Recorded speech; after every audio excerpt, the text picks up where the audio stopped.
سلام خوشگله، بریم ببینیم یه روز زندگی من چجوری میگذره.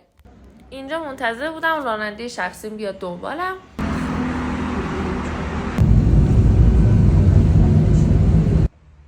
بعدش از این مسیر خوشگل رد میشم تا برسم به جایی که بیشتر تایم روزم اونجا.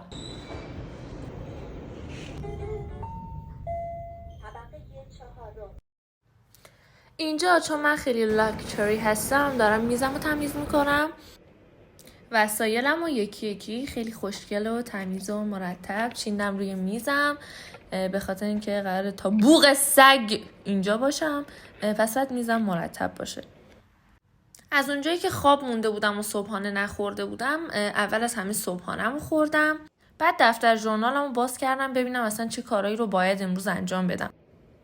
جاتون خالی یه چای زدم بر بدن و شروع کردم به درس خوندن. اونم با همچین ویو مامانی که وقتی که میخواد ریستارت بشه یا آف بشه میگم نمیصرفت به نظرم، همینم نخود. دادا از صبح تا شب میره کتاب خونی، چیزی هم میخونی؟ مردی من هرچی دستم بیاد میخونم. سیشتی رو بابا، همه تون همینو میگی. دیگه کم کم ساعت 6 شد و باید میرفتم باشگاه. آف کورس که با راننده شخصی میرم باشگاه.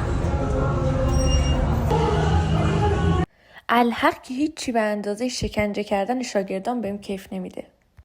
برنامه دخترامو چک کردم که اگه لازم بود چیزی به برنامهشون اضافه کنم.